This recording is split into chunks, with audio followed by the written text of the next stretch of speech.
Hai Sobat Gen Z dan Milenial, jangan lupa ajukan pertanyaan kamu seputar politik dan pemilu 2024 di platform Gen Z Memilih. Buat pertanyaan yang menarik dengan vote terbanyak akan dijawab redaksi dan berhak mendapatkan hadiah poin yang bisa ditukarkan uang cash hingga ratusan ribu rupiah, yang setiap bulan akan dipilih 10 pemenangnya. Cara membuat pertanyaannya gampang banget. Yang pertama, login akun IDN Times dan pastikan nama kamu sudah sesuai dengan KTP. Kedua, buka platform Gen Z Memilih, yaitu klik www.genzmemilih.idntimes.com. Ketiga, tulis pertanyaan di kanal Tanya Jawab. Lalu yang keempat, sertakan hashtag Gen Z Memilih. Pastikan penulisan hashtag tidak salah agar muncul di form Tanya Jawab. Yang kelima, pilih topik Indonesia. Dan yang terakhir, keenam, kirim pertanyaannya. Gampang bukan? Sobat Milenial and Gen Z, berjumpa lagi bersama kami dalam program Gen Z Memilih by IDN Times. Saya Amir Faisal, jurnalis IDN Times. Dalam beberapa bulan ke depan, Pilkada serentak 2024 akan dimulai dan tentu semua partai politik saat ini tengah menyibukkan diri menggodok beberapa nama yang akan diusung di berbagai daerah yang akan menyelenggarakan Pilkada serentak. Jakarta sebagai center of gravity Indonesia, salah satu daerah yang diincar oleh semua partai politik untuk mencuri dan mengincar kursi Pilgub atau Gubernur Jakarta 2024-2029. Sudah ada petahanan Anies Baswedan yang telah menyatakan siap untuk maju pada Pilkada 2024 yang akan digelar November mendatang, dan satu tiket sudah diterima oleh Anies Baswedan dari Partai Kebangkitan Bangsa. Diskusi hari ini kita akan membahas mengenai duel Anies Baswedan dan Ridwan Kamil yang disebut-sebut akan diusung oleh Koalisi Indonesia Maju. Ini tentu menjadi hal yang menarik untuk kita perbincangkan, dan sudah hadir bersama saya di studio IDN Times, Bang Hasbiullah, Ketua DPW PKB DKI Jakarta. Selamat siang, Bang. Siang, terima kasih. Hadir juga Mbak Huriah dari Pusat Kajian Politik Universitas Indonesia. Selamat siang, Mbak. Selamat siang, Mas Amir. Selamat siang, Pak Hasbi dan teman-teman Gen Z IDN Times. Iya. Bang Hasbi dan Mbak Huriah, seperti yang saya singgung tadi pas di pembukaan, Pilkada Jakarta ini sepertinya sangat menarik untuk kita soroti begitu. Ada petahana Anies Baswedan yang sudah diberikan tiket oleh PKB, dan saya sebetulnya ingin menanyakan behind story-nya. Apa alasan PKB kemudian memberikan tiket itu untuk Pak Anies Baswedan? Begini, PKB itu partai yang terbuka untuk siapapun. Untuk anak bangsa siapapun yang untuk mengabdi untuk di DKI Jakarta. Dan Pak Anies Baswedan ini adalah calon petahana yang kinerjanya sudah kelihatan dari dulu di DKI Jakarta. Banyak perubahan yang beliau kerjakan selama beliau menjadi 5 tahun menjadi gubernur di DKI Jakarta. Itu faktor. Kita bukan melihat sosok Anies Baswedan karena dia di Pilpres. Kebetulan pada waktu itu dengan ketua umum kami. Betul. Bukan itu yang kami lihat. Tapi yang kami lihat kinerja beliau selama beliau menjadi gubernur di DKI Jakarta. Nah, DKI Jakarta ini kan tidak bisa coba-coba. Kita nggak bisa di DKI Jakarta coba-coba. Mohon maaf, misalnya Pak Ridwan Kamil datang ke Jakarta. Sudah terbukti sekarang hari ini. Masuk. DKI Jakarta ditinggalkan sama Pak Anies itu sudah 2 tahun. Iya. Kita lihat ada perubahan nggak 2 tahun ini? Oke. 2 tahun ini waktu yang panjang. Kalau anak kita sekolah dari SD dia sudah kelas 2 SD istilahnya kan. Yeah. Kalau dari dia TK sudah masuk kelas 1 SD mungkin kan, seperti itu. Nah, ini yang sayang Pak, kita buang waktu ini 2 tahun tidak ada kinerja dari PJ hari ini. Karena PJ gubernur hari ini bukan mengabdi kepada rakyat, dia itu mengabdi kepada orang yang ngangkat. Beda dong, kalau Pak Anies kan beliau nanti jadi gubernur, dia akan mengabdi kepada rakyat, gitu Pak. Yeah. Sekarang kalau Pak Ridwan Kamil misalnya, dibawa dari DKI Jakarta, dari Jawa Barat ke DKI Jakarta.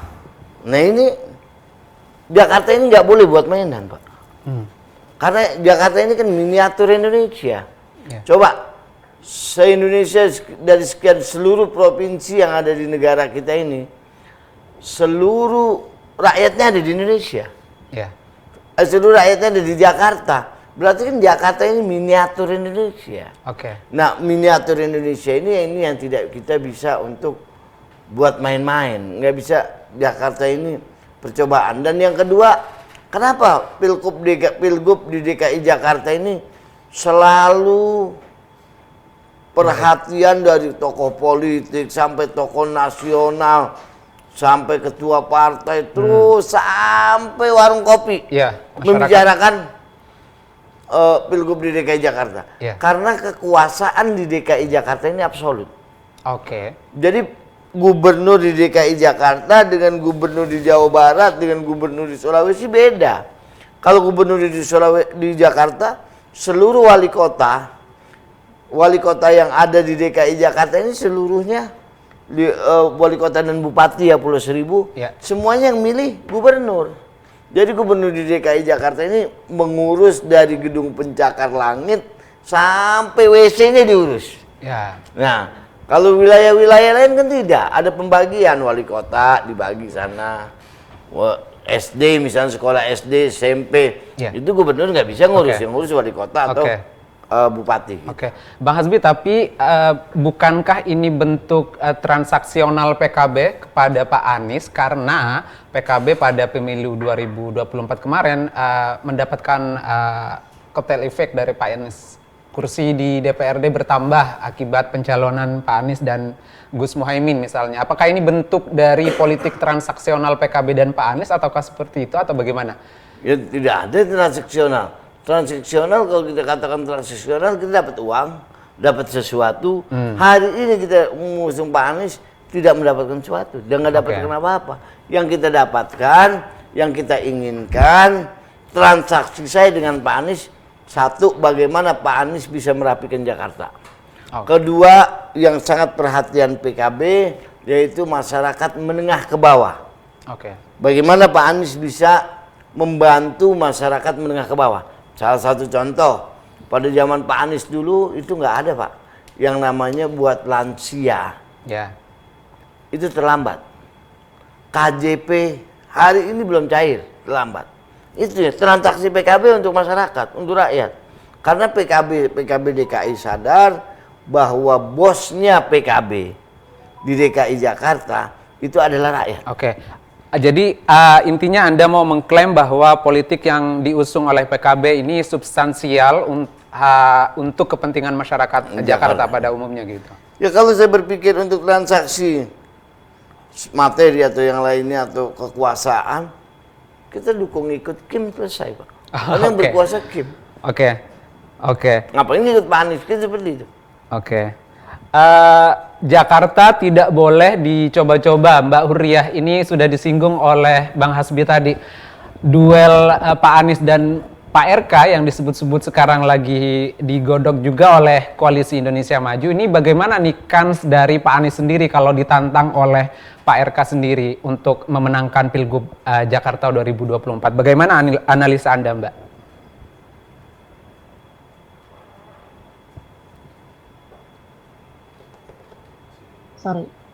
Pertama, kalau bicara kans, tentu saja figur yang populer gitu ya, kemudian pengalaman menjadi petahana itu menjadi modalitas yang cukup gitu ya untuk seorang kandidat bisa terpilih. Dan kita tahu Pak Anies Baswedan, kemudian juga Ridwan Kamil gitu ya, atau bahkan misalnya kalau kita bicara Ahok gitu ya, Pak Ahok juga kan memenuhi kedua kriteria itu gitu ya. Dia adalah mantan petahana, yang dua di Jakarta, yang satu di Jawa Barat.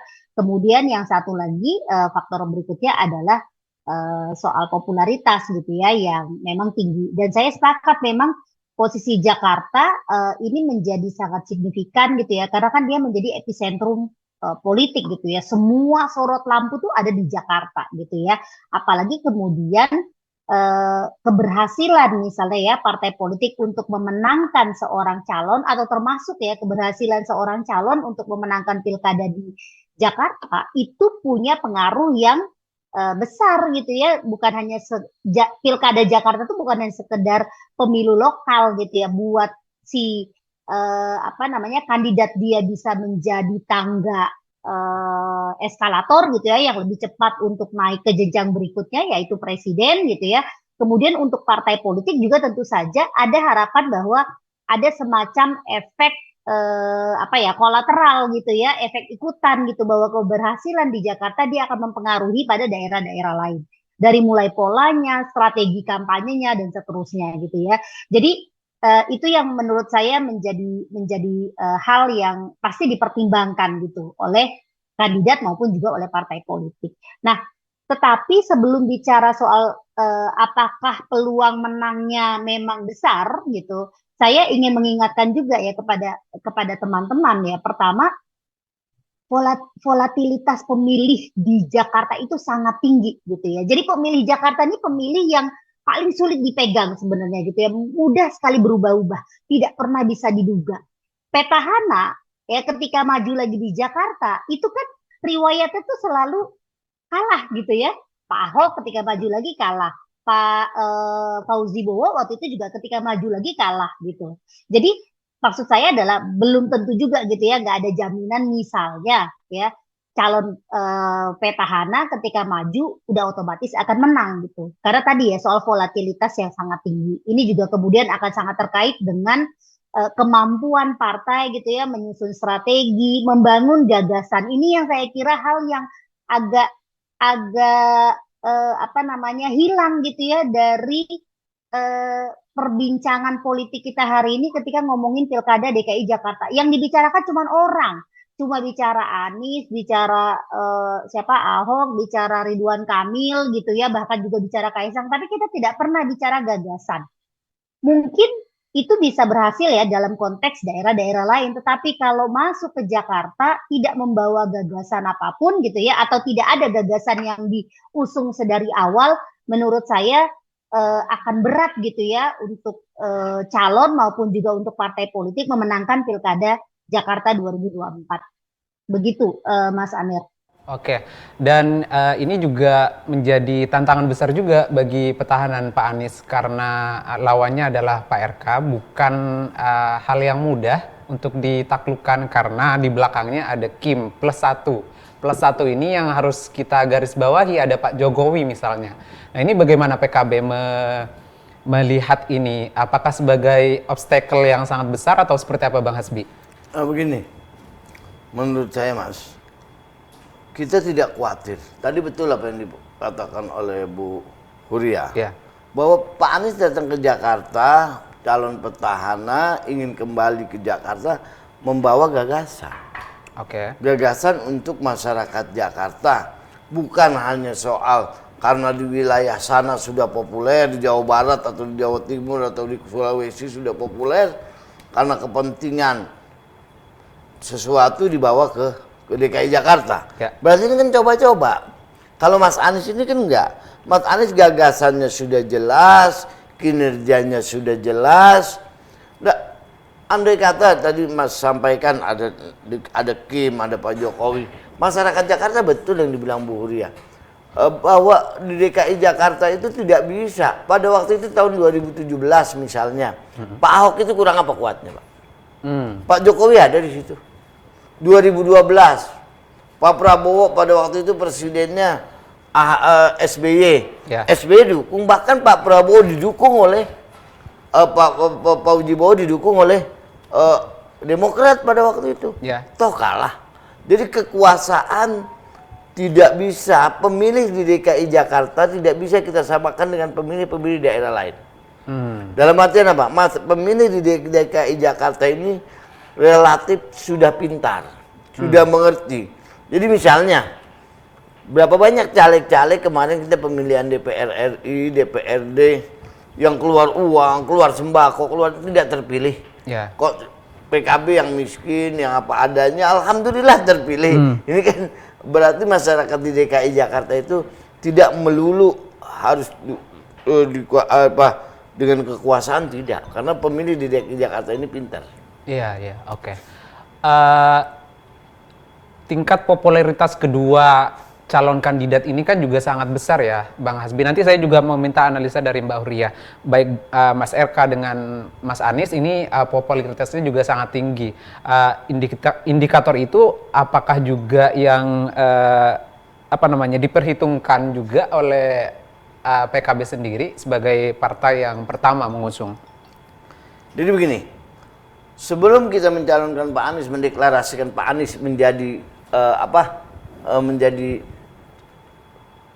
calon gubernur di DKI Jakarta, PKB itu sudah melalui survei dan sudah melalui ini permintaan dari bawah, dari tingkat ranting, DPC, PAC sampai dari tingkat korte bahkan sampai di DPW DKI Jakarta memutuskan Pak Anies untuk menjadi calon gubernur di DKI Jakarta 2024. Berdasarkan survei kita ini terlampau jauh, Mas. Iya. Antara Pak Anies dengan RK. Jadi survei saya buka lah. Survei PKB ini yang pertama itu surveinya Pak Anies. Yang kedua Ahok. Oke. Ridwan Kamil baru Mas Kaisang. Mas Kaisang bahkan 2% di sini. Oke. Itu hasil survei kami. Berarti Mas RK di nomor 3? Nomor 3 setelah Ahok. Setelah Ahok? Setelah Ahok. Oh. Ahok itu tertinggi kedua. Justru yang PKB agak takut kan kalau Ahok maju di DKI Jakarta. Karena survei Ahok itu sangat tinggi. Oh, jadi Anda ingin menyampaikan bahwa lawan terberatnya sebetulnya bukan RK? Bukan RK, Ahok. Ahok. Hasil survei yang ada. Karena Ahok, kenapa surveinya hari ini masih bagus Pak Ahok? Karena kinerja Ahok diakui atau tidak diakui, pada waktu beliau menjadi gubernur DKI Jakarta bagus. Oke. Salah satu contoh, masyarakat masih ingat masyarakat Jakarta.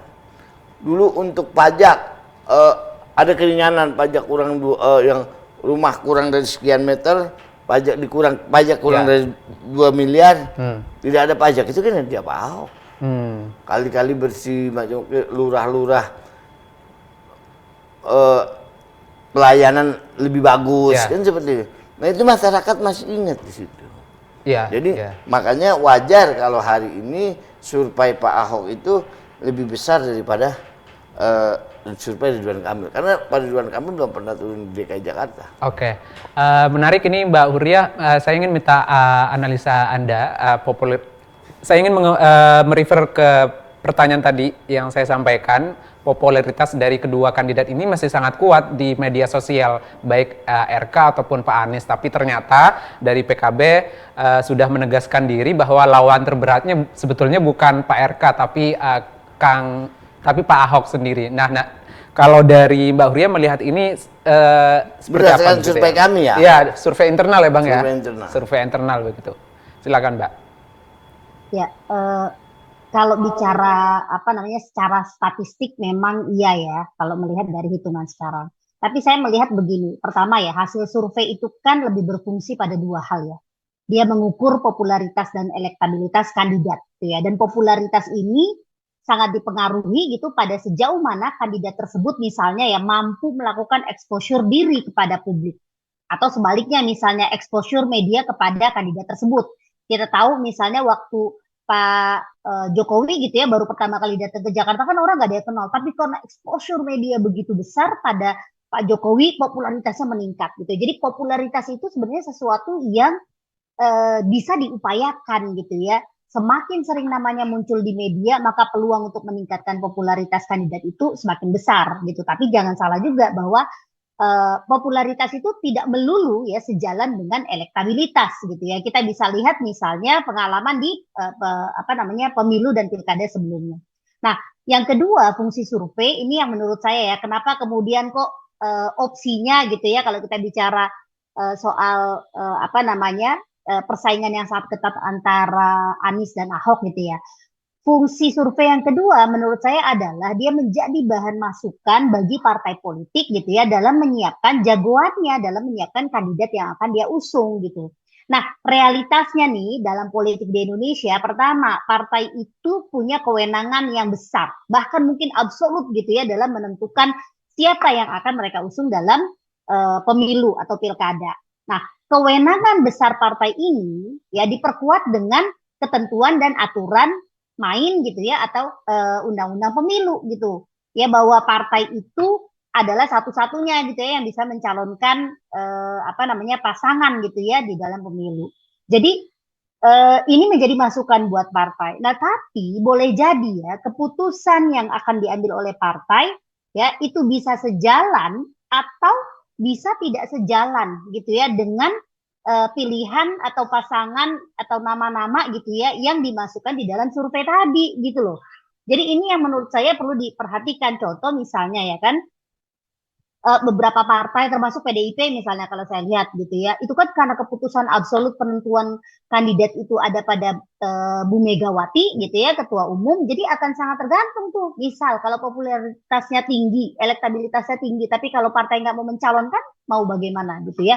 Atau misalnya ketika partai menghadapi dilema, dilemanya yang paling sering saya lihat adalah ada gap yang sangat besar gitu ya antara figur-figur yang populer ya, yang biasanya dan hampir selalu itu adalah orang-orang di luar partai politik ya, bukan kader partai, tidak punya partai atau mungkin baru direkrut oleh partai gitu ya, dengan tokoh-tokoh partai gitu ya, entah itu dia sudah menjadi anggota legislatif di DPR atau di DPRD gitu ya, tetapi dia tidak punya popularitas dan elektabilitas gitu. Jadi dilema partai kan selalu seperti itu. Nah, di Indonesia kebanyakan ya orientasi partai itu kan pengen menang. Yang penting menang. Saking pengen menangnya gitu ya, akhirnya apa?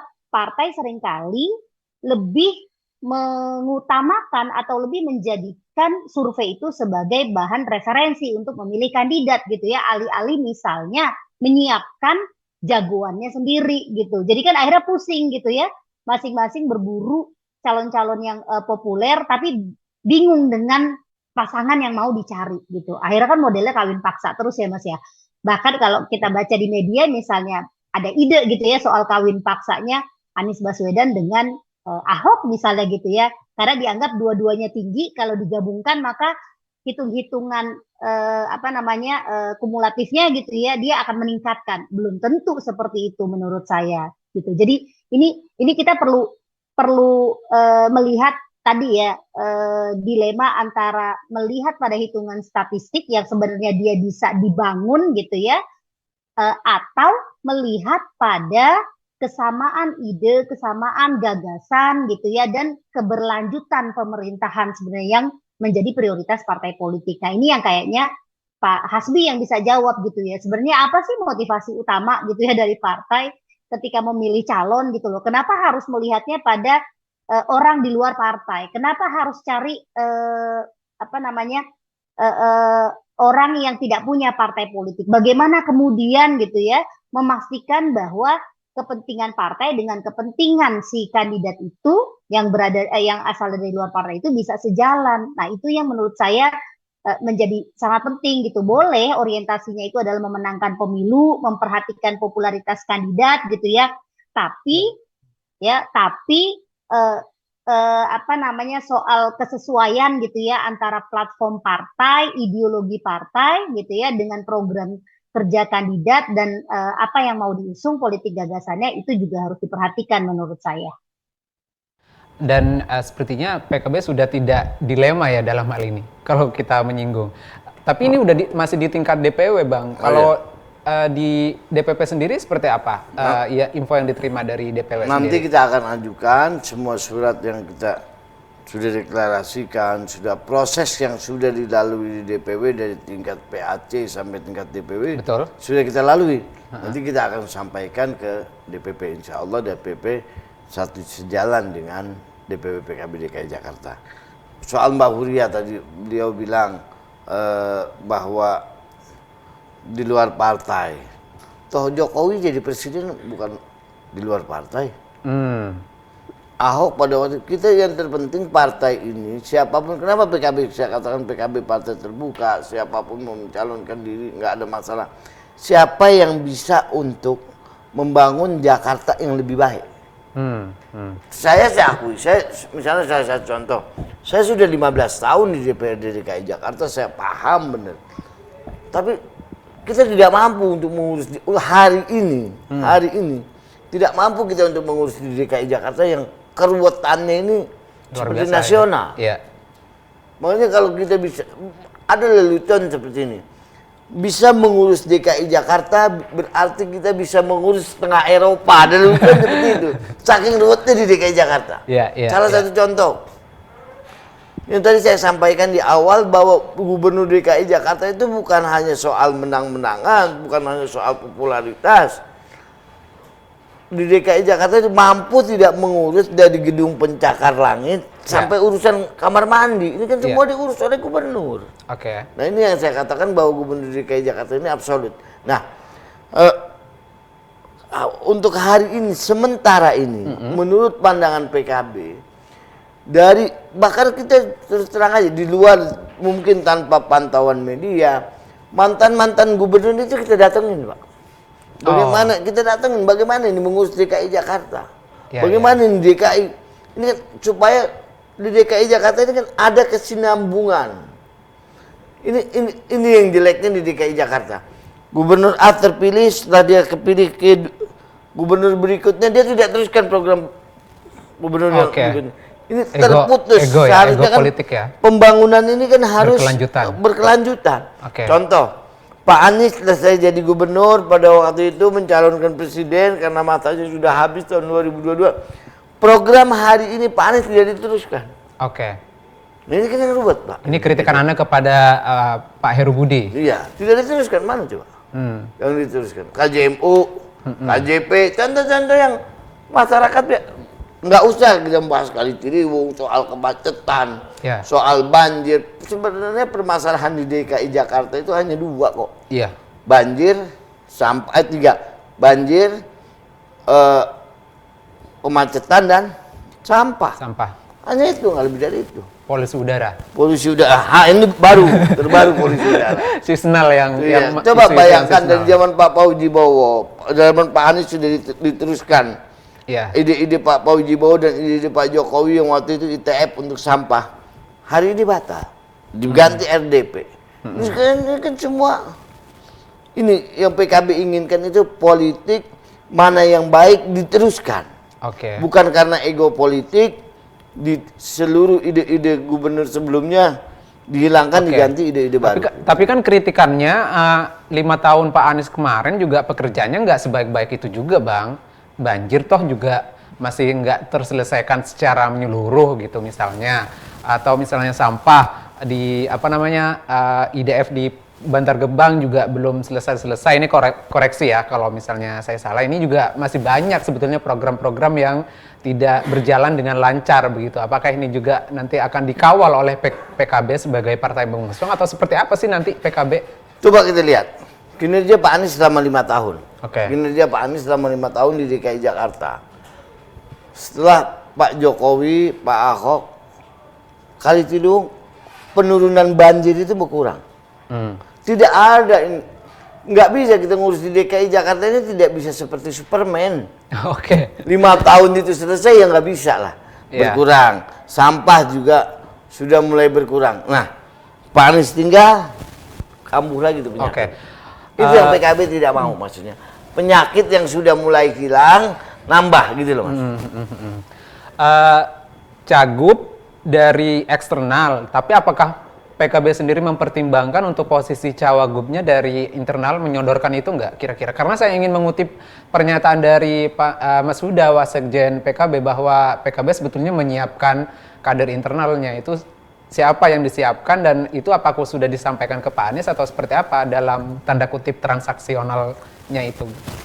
PKB sebenarnya menginginkan, semua partai menginginkan kadernya untuk mendampingi Pak Anies. Semua partai, bukan hanya PKB. PKB, Partai Nasdem, atau partai apapun yang nanti akan bergabung dengan Pak Anies. Tapi kita sadar diri, Mas. Kita sadar diri PKB hanya punya 10 kursi dan PKB tidak bisa mengusung sendiri. Andai kata PKB bisa mengusung sendiri, sudah pasti PKB akan mencalonkan, bukan hanya mencalonkan wakil gubernur. Mungkin PKB akan mencalonkan gubernur. Gubernur ya? Iya, bukan hanya wakil gubernur. Gubernur gitu yang calon. Kalau PKB suaranya bisa mengusung sendiri. Karena Bang Azmi sudah menyinggung soal berkoalisi dan tidak berkoalisi, saya juga ingin meminta penjelasan terkait koalisi yang penjajakan koalisi partai PDIP dan koalisi perubahan yang kemarin terbangun di Pilpres itu seperti apa? PKB sebenarnya ini hanya meneruskan kawan-kawan yang lama. Hanya meneruskan kawan-kawan yang lama dalam artian jangan salah paham. PDI lebih awal, PKS lebih awal menyodorkan nama-nama calon gubernur ke DPP-nya kan. Lebih awal PKS. Setelah itu disusul PDI, baru PKB. Sebenarnya PKB belakangan. Yang belakangan ya. Belakangan nomor 3 setelah PKS dan PDI baru PKB. Kan yang kita tahu di media seperti itu. Oh, karena menurut PKB, PDI sudah salah satu nama ada nama Pak Anies. Terus PKS salah satu nama ada nama Pak Anies. Nah, PKB kaji itu semua. Oh, bagus ini. PKB mendeklarasikan. Oke, jadi intinya ngekor aja gitu ya PKB. Bukan ngekor. Enggak. Ini calon bagus. Kalau misalnya PKB anggap kriteria nama yang disukung PDI yang dibawa oleh PKS tidak masuk kriteria PKB tidak ikut. Tapi kemarin PKS sudah menyatakan, Pak Syaihu, ada tawaran dari Koalisi Indonesia Maju untuk posisi Cawagup. Nah, ini artinya ada kans PKS keluar dong dari koalisi yang kemarin terbangun itu. Tidak ada masalah Pak begitu. Nggak masalah. PKB nggak ada masalah mau keluar, mau masuk, mau keluar, mau masuk, itu urusan internal mereka masing-masing. Toh PKS juga ngusung sendiri nggak bisa. Hari ini diakui tidak ada satupun partai yang bisa mengusung sendiri. Butuh koalisi. Tapi komunikasi dengan PDIP seperti apa? Karena Bang Basara kemarin juga sudah menyampaikan bahwa PDIP dan PKB terbuka untuk berkoalisi. Itu memang sebetulnya itu terjadi atau seperti apa? Kita bukan hanya dengan PDI, seluruh partai kita terbuka untuk komunikasi. Atau cawagupnya dari PDIP nanti atau seperti apa? Itu kita belum sampai ke situ. Yang PKB utamakan, gubernurnya Pak Anies. Kerjanya apa? Program kerja yang kita utamakan dulu. Nah, ini gubernurnya mampu atau tidak, wakil gubernurnya. Kalau wakil gubernur tidak mampu, tidak paham Jakarta, ya percuma juga. Misalnya PDI mencalonkan si A yang tidak paham Jakarta, yang tidak ngerti Jakarta, bagaimana bisa membantu gubernur? Bagaimana bisa mewakili kalau gubernurnya udur? Kan seperti itu. Harus yang benar-benar paham Jakarta juga. Bang, tapi ini menariknya juga Bang, PKB memang tidak jera istilahnya di bersaing dengan koalisi Indonesia Maju yang dibackingi oleh Jokowi. Melihat kemarin Pilpres yang seperti itu misalnya, emang nggak jera Bang melawan penguasa lagi begitu? Ini kita bukan soal jera atau tidak jera, dan kita tidak pernah melawan penguasa. Demokrasi terbuka.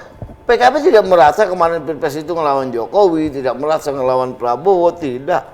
Kita menjual program, menjual bagaimana untuk membangun Indonesia yang lebih bagus, Indonesia yang berubah. Begitu juga di DKI.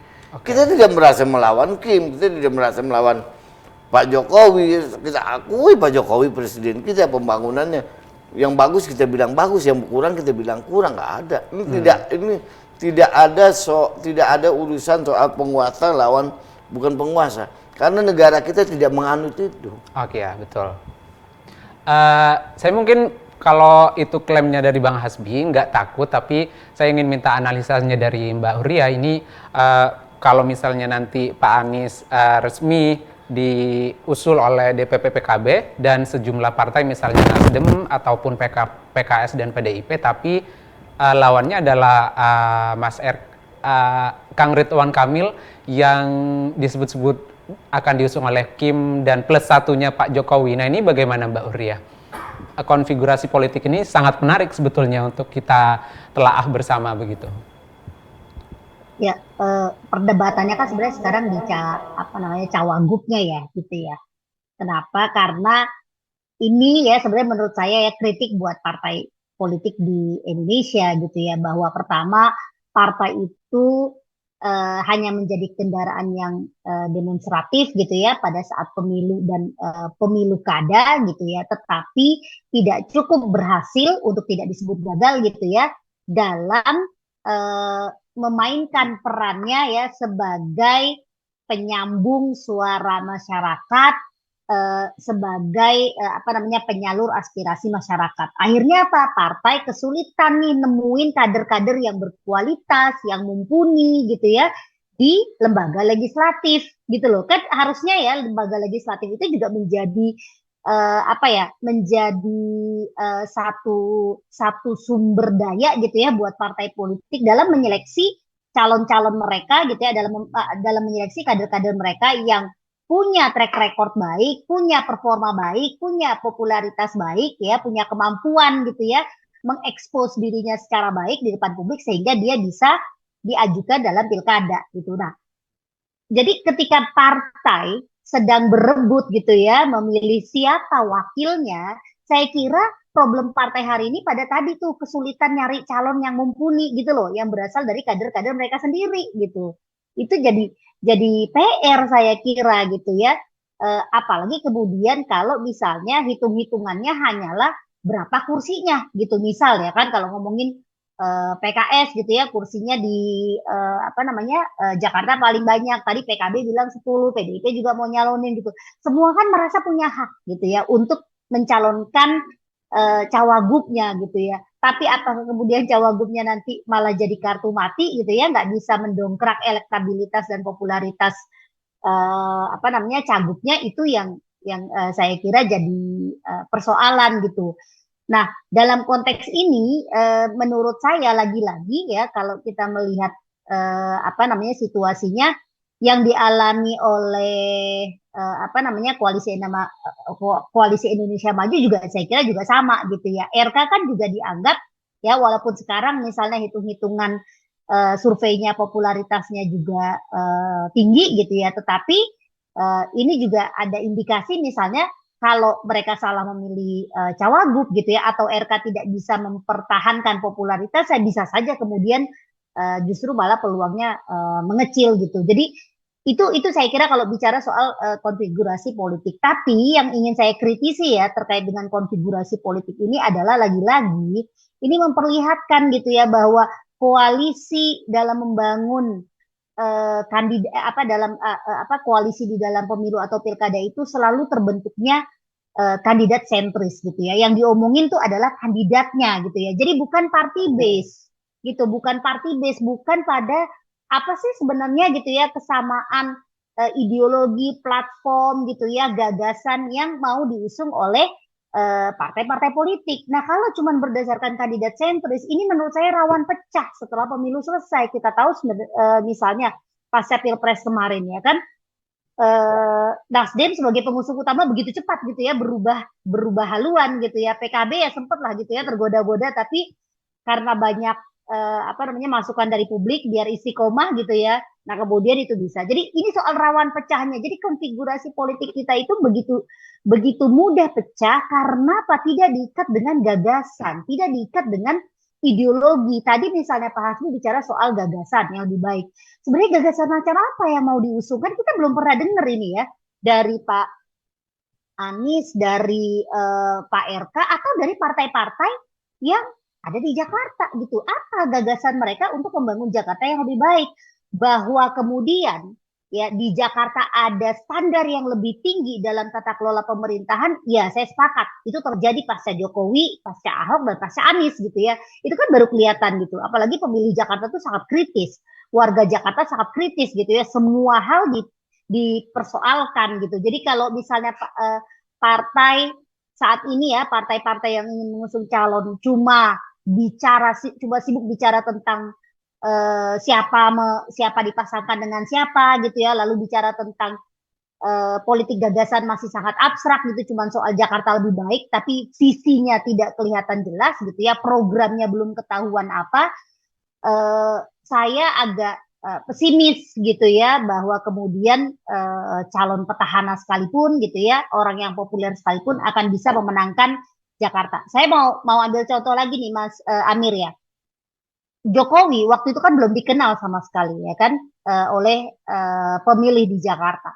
Ya, tapi begitu dia datang dengan gagasan ya soal Jakarta Baru, dia memperkenalkan kartu-kartu gitu ya dan sebagainya, itu kan dengan cepat gitu ya diambil gitu loh oleh pemilih di Jakarta gitu.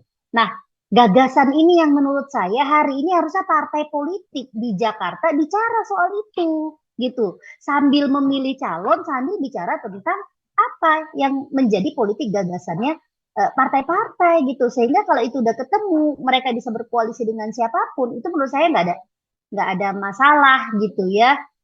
Itu yang harus dibangun. Jadi jangan last minute gitu. Karena nentuin calonnya kelamaan, last minute baru kemudian habis itu gagasan disusun dengan terburu-buru. Nah, akhirnya apa? Kalau kayak gitu, saya khawatir apa?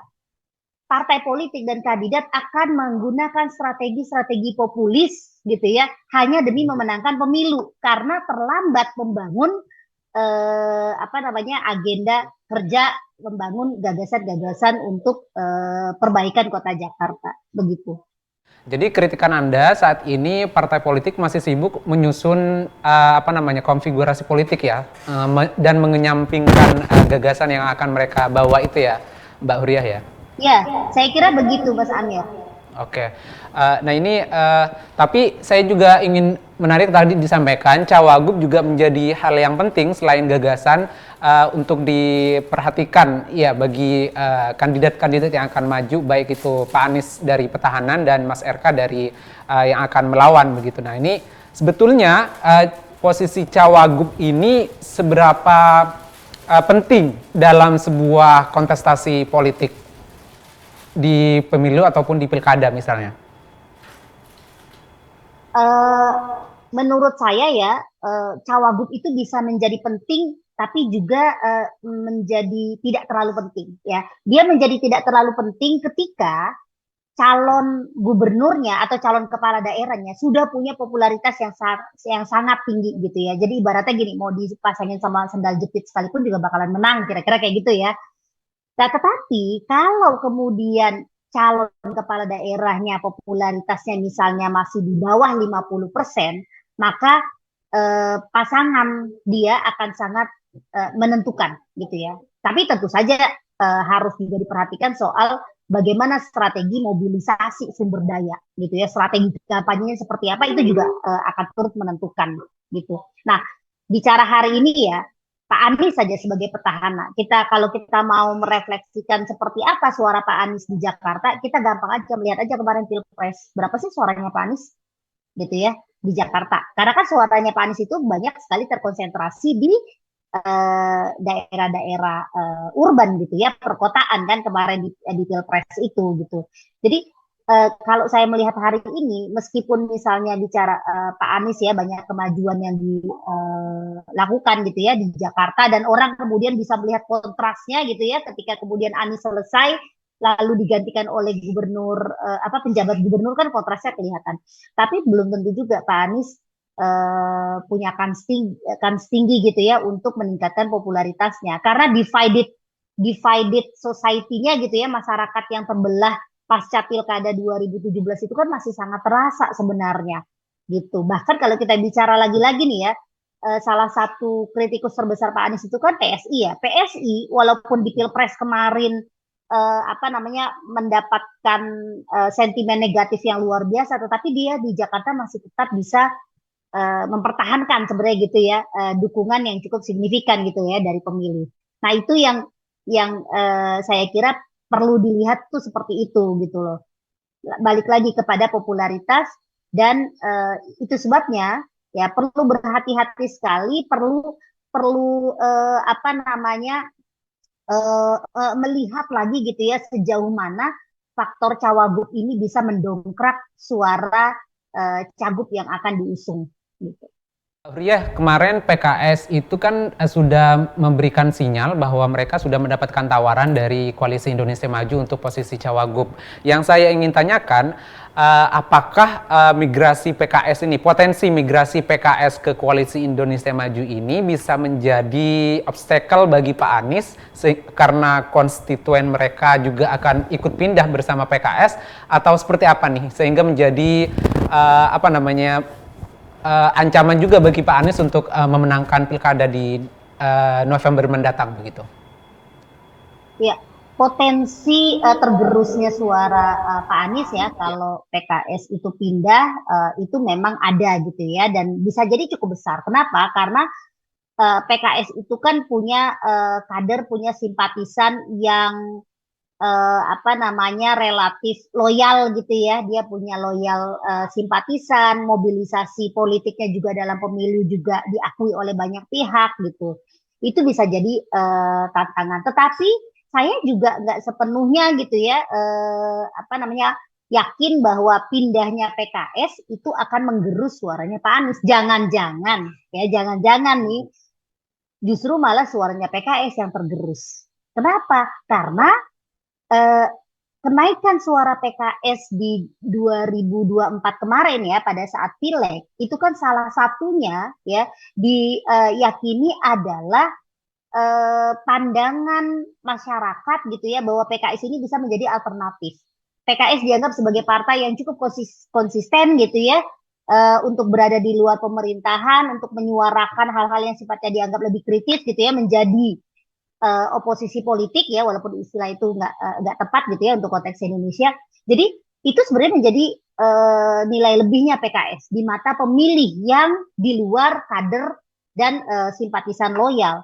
Nah bisa saja mereka akan kecewa gitu loh. Oh ternyata PKS nggak bisa istiqomah gitu ya menjadi partai di luar pemerintahan. PKS memilih politik yang lebih pragmatis dengan bergabung di koalisi Indonesia Maju. Itu jangan-jangan malah suara mereka yang justru akan turun gitu loh, berkurang gitu.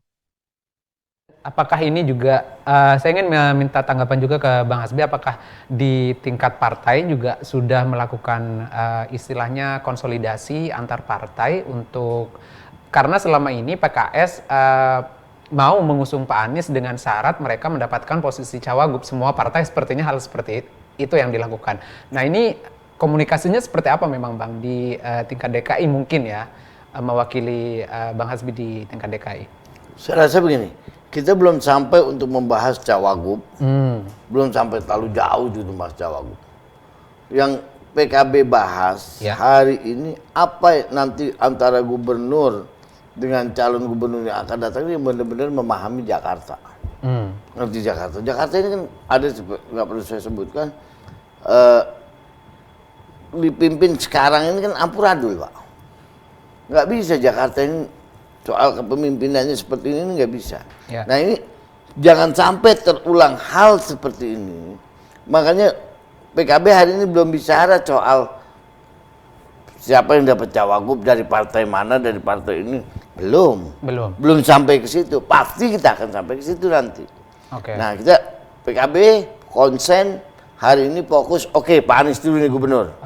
Karena kriterianya paham Jakarta, kinerjanya nanti apa yang akan dikerjakan ini. Nah, itu program. Nah kalau Mbak Huria bilang partai ini tidak hanya memikirkan calon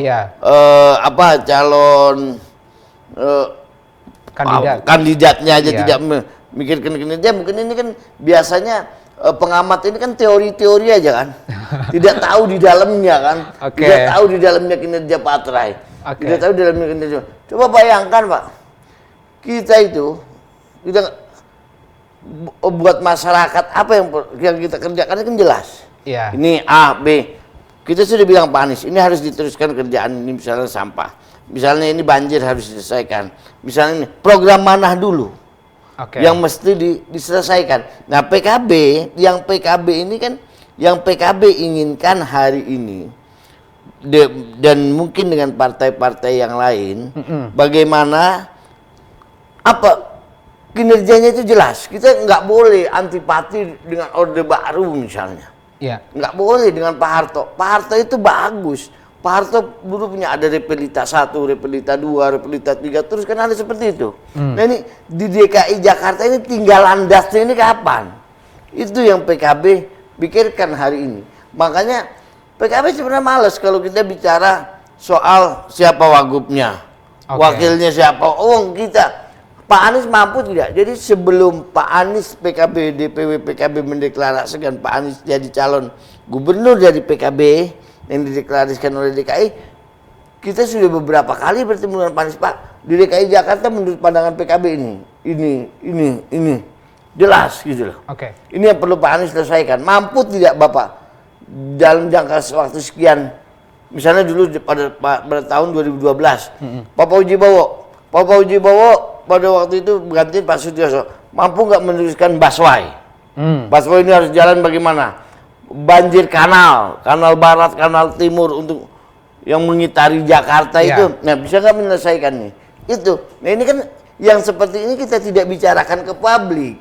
Oke. Ya kita tidak bicarakan ke publik. Nah, karena partai ini kan biasanya ini sebenarnya bukan kesalahan dari partai aja ya. Bukan kesalahan dari media juga salah. Salahnya dari mana? Kenapa media selalu mengedepankan sosok, bukan mengedepankan apa yang dikerjakan oleh calon tersebut gitu. Jadi apa yang PKB minta ke Pak Anies untuk dikerjakan nanti selama 5 tahun ke depan? Satu, Pak Anies ini harus fokus. Kalau untuk menyelesaikan semua mungkin Pak Anies bukan Superman. Kita realistis. Paling tidak banjir harus diselesaikan, sampah diselesaikan. Kemacetan mungkin bisa, tapi kemacetan tidak keseluruhan. Mungkin 50% berkurang kemacetan. Coba bayangkan saya dari Pulau Mas ke sini, itu hampir 1,5 jam.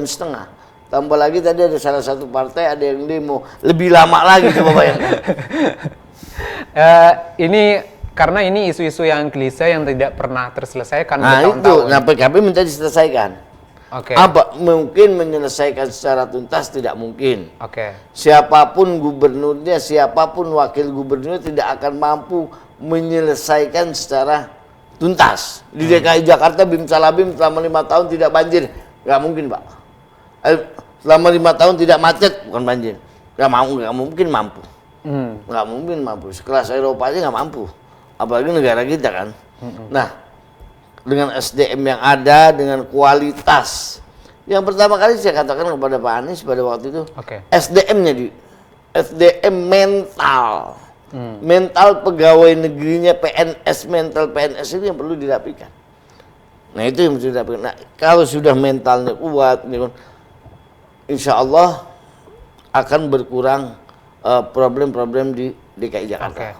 Karena seringkali Jakarta dengan pemerintah pusat ini dalam rekaman saya waktu nugas di Jakarta ini selalu berbeda begitu program yang diambil, kadang nyeleneh juga begitu Pak Anies tidak mengikuti program pusat begitu misalnya. Nah ini nanti kan juga menjadi ancaman juga bagi keselarasan pembangunan antara pusat dan daerah itu Bang. Coba apa contohnya yang Pak Anies tidak patuh dengan pemerintah pusat? Wong itu undang-undang kok. Contohnya kasih saya satu contoh aja. Pak Anies yang tidak mampu atau Pak Anies yang tidak menjalankan, yang tidak sejalan dengan pemerintah pusat. Nggak ada Pak. Wong saya masih di DPRD kok sampai hari ini. Saya paham benar. Ini kan bahasa publik aja seperti itu. Bahasa publik aja seperti itu, tapi kenyataannya enggak. Contoh, penanganan banjir antara BWSCC dengan Pemprov DKI Jakarta jelas pembebasan lahannya melalui Pemda DKI Jakarta. Terus pembangunannya melalui pemerintah pusat melalui PUPR yang diwakili oleh BWSCC jelas. Jalan itu nggak ada problem. Ini sudah undang-undang, siapapun gubernurnya harus bersinergi dengan pemerintah pusat. Dan itu juga ditegaskan oleh Gus Muhaimin kemarin ya. Oh iya, enggak ada. Semua kepala daerah yang diusung oleh PKB akan tegak lurus bersama pemerintah pusat. Pak Prabowo begitu. Pemerintah pusat. Pemerintah pusat. Siapapun presidennya. Siapapun presidennya, termasuk Pak Prabowo. Termasuk Pak Prabowo.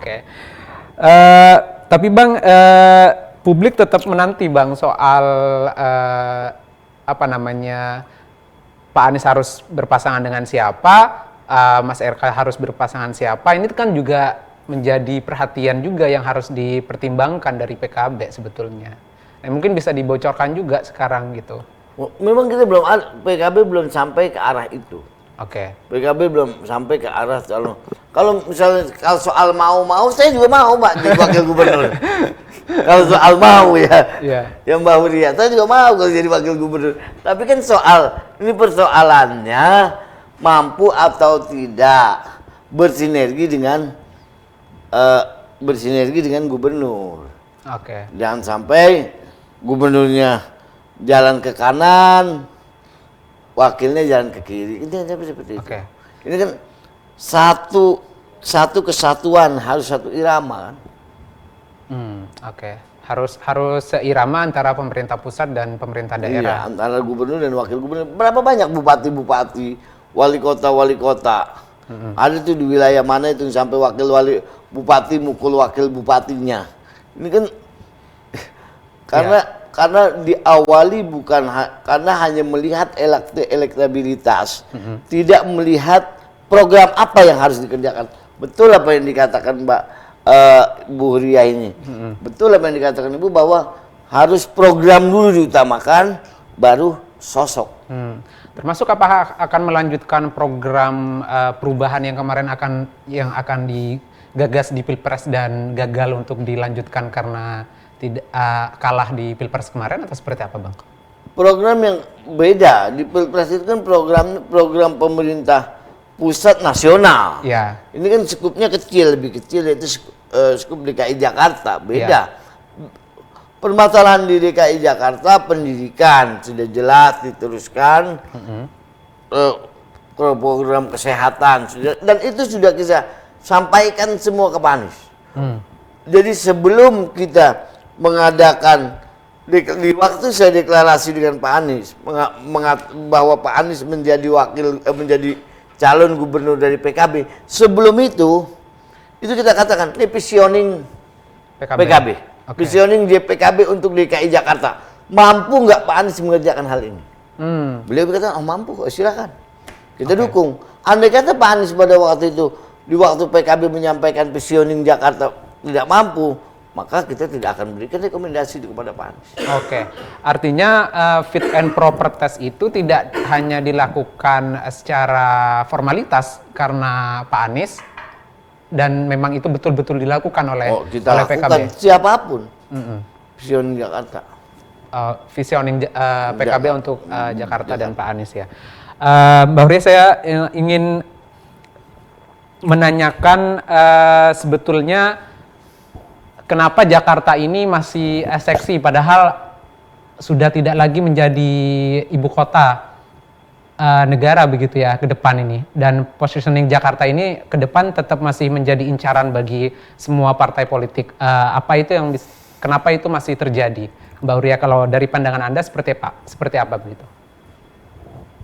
Ya, sebelum saya jawab itu, saya ingin merespon dulu ya tadi ya komentar soal gap antara, ya kalau akademis itu bicara teori saja gitu ya. Ini kan karena forum ini untuk Gen Z ya, saya kira juga menjadi penting untuk kita meluruskan pahaman ini gitu ya, kekeliruan berpikir dan kegagalan ya dalam mengkoneksikan antara idealitas dengan praktik. Ini yang menurut saya jadi penting, dan ini yang hilang gitu ya di dalam politik kita hari ini.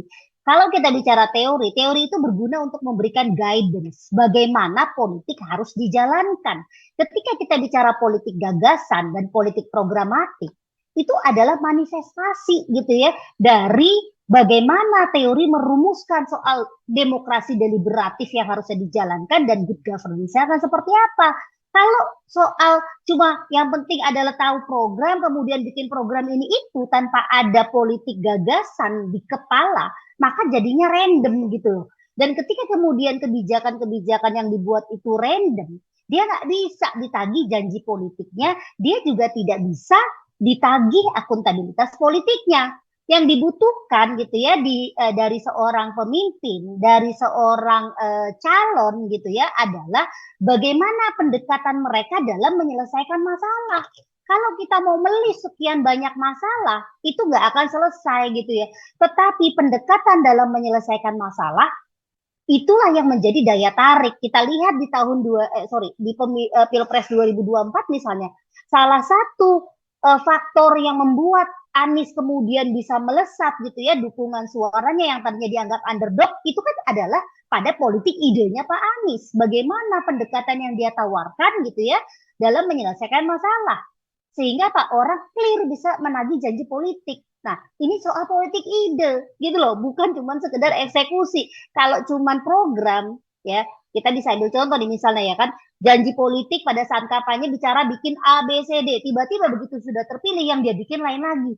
Lalu itu diklaim lah kemudian sebagai keberhasilan. Kan nggak begitu. Dan itulah dampaknya ketika politik tanpa ide gitu ya. Itu menurut saya clear. Dan anak-anak muda itu harus diberikan pemahaman. Ini juga salah satu cara untuk menjadi pemilih kritis adalah melihat dan mengukur serta memilah dan memilih gitu ya partai politik maupun juga calon dengan melihat apa ide di kepala mereka. Politik tanpa gagasan itu seperti jalan raya tanpa rambu. Bayangin kalau nggak ada rambu yang mau ke kanan ke kiri serba nggak jelas gitu ya. Nah, apa sih yang sebenarnya bicara politik ide? Itu kita bicara soal ideologi. Nah, hari ini ya dengan segala hormat saya mau bilang bahwa partai politik kita ya ketika bicara tentang siapa cawagup yang mau diusung, siapa partai yang bisa diajak koalisi, itu meninggalkan ide, meninggalkan ideologi, meninggalkan platform partai di belakang mereka gitu loh. Jadi itu yang menurut saya harus kita kritisi gitu ya dari partai politik. Kita bukan hanya sekedar memilih calon pemimpin buat Jakarta, menyelesaikan masalah-masalah Jakarta, tetapi memastikan gitu ya bahwa partai-partai yang mengusung calon dan calon yang diusung itu punya cara pandang yang sama tentang pendekatan apa yang mau dilakukan dalam menyelesaikan masalah-masalah di Jakarta. Bahwa tidak semua masalah bisa diselesaikan dalam 5 tahun, semua orang saya kira bisa mafhum gitu ya. Tapi konsistensi dalam menggunakan pendekatan itu yang penting. Nah, terkait dengan itu ya pertanyaannya Mas Amir tadi soal posisi Jakarta, saya mau mengulang lagi gitu ya bahwa walaupun Jakarta secara formal gitu ya sudah tidak lagi menjadi ibu kota, ini DKJ gitu ya. Saya kira tetap saja Jakarta menjadi epicentrum politik yang luar biasa gitu ya. Pengalaman nih kalau kita melihat ya pada pengalaman beberapa negara yang punya ambisi membuat ibu kota baru itu kan banyak yang gagal. Nggak ada jaminan juga sebenarnya maksud saya gitu ya bahwa IKN itu akan berhasil, IKN itu akan dilanjutkan karena dia sangat costly dan lain sebagainya gitu. Jadi tetap saja lampu sorot akan banyak di Jakarta dan kenapa saya bisa bilang kayak gitu itu juga bisa terlihat dari bagaimana kepentingan politik presiden kita hari ini dalam melihat pilkada di Jakarta. Kalau misalnya Jakarta udah nggak lagi dianggap penting ya nggak akan repot-repot gitu ya mau cawe-cawe di Jakarta. Itu yang saya kira perlu kita lihat. Jadi kita perlu memisahkan juga gitu loh antara secara formal gitu ya memang tidak lagi Jakarta menjadi ibu kota, tetapi secara de facto kita tahu bahwa Jakarta tetap menjadi epicentrum politik di Indonesia. Dan memenangkan Jakarta ya boleh jadi nih saya jadi mengutip mengutip jargonnya Pak Heru ya Pak Budi Heru, memenangkan Jakarta bisa saja memenangkan Indonesia. Suksesnya Jakarta buat Indonesia itu benar dalam konteks politik gitu ya, tetapi mengecilkan Indonesia semata-mata hanya Jakarta itu juga nggak boleh gitu. Itu Mas Amir, makasih. Oke. Karena keterbatasan waktu, saya ingin masuk ke pertanyaan terakhir Bang Hasbi. November mendatang akan menjadi menarik karena duel Pak Anies dan Mas RK, dan PKB menyatakan tadi Bang Hasbi siap melawan siapa saja termasuk Pak RK yang di-backingi oleh Kim dan Jokowi. Mungkin statement terakhir Anda kepada para Gen Z dan milenial yang menonton hari ini seperti apa, dan juga nanti saya ingin minta pandangan terakhir dari Mbak Huria terkait hal ini juga. Silakan Bang. Siapapun nanti yang akan mencalonkan menjadi gubernur di DKI Jakarta, yang terpenting bisa bekerja untuk masyarakat Jakarta yang pertama. Yang kedua, lapangan pekerjaan yang sangat difokuskan oleh PKB. Karena pengangguran di DKI Jakarta dari tahun ke tahun bukan berkurang, makin bertambah. Itu aja. Oh, itu aja. Itu pesannya untuk Pak Anies dan Mas RK ya? Belum tentu Mas RK, belum tentu. Oke. Mereka belum ada itu. Kalau Mas Anies insya Allah kalau dari PKB, insya Allah sudah iya. Cuman kita masih mencari siapa koalisinya. Oke. Kalau PKB sendirian juga kan tidak mampu. Oke. Termasuk dengan PDIP mungkin ya? Ya, dengan siapapun nanti andai kata PKB dapat koalisi ya. Masih menunggu dengan siapa PKB nanti akan berkoalisi. Belum tahu siap. Kan sampai hari ini. Siap. Bang Ria mungkin pernyataan terakhir, pesan yang ingin disampaikan untuk Pilkada DKI yang semua mata tertuju pada DKI di November mendatang begitu?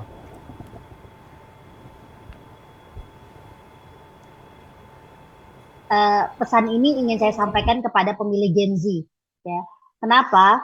Karena ketika kita bicara demokrasi elektoral, kita bukan cuma bicara tentang siapa calon, siapa partai, siapa yang menang, apa programnya gitu ya. Tetapi kita tidak pernah secara serius bicara tentang pemilih.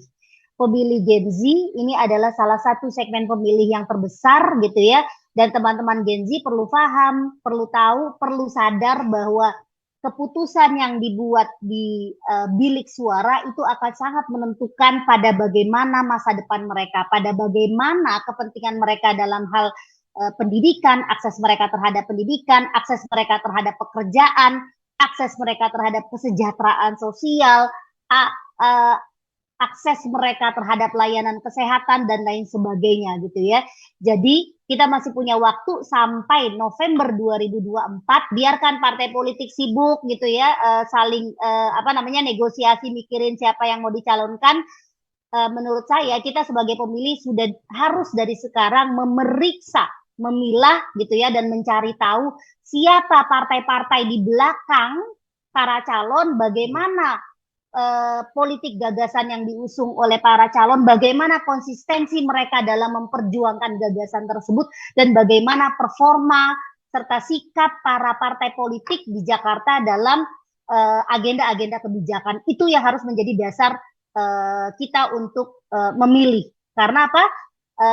Jangan sampai gitu ya kita mengulang kembali pengalaman kesalahan kita di pemilu 2024 kemarin, di Pilpres gitu ya, ketika banyak orang terkecoh dengan kemasan politainment politik, dengan gimmick-gimmick politik, sehingga lupa bahwa setelah pemilu selesai, ya nasib kita itu ditentukan oleh pemimpin terpilih. Demikian, terima kasih. Oke, itu tadi diskusi kita hari ini tentang menanti duel Anies Baswedan dan Ridwan Kamil di Pilkada Jakarta 2024 yang akan digelar November mendatang.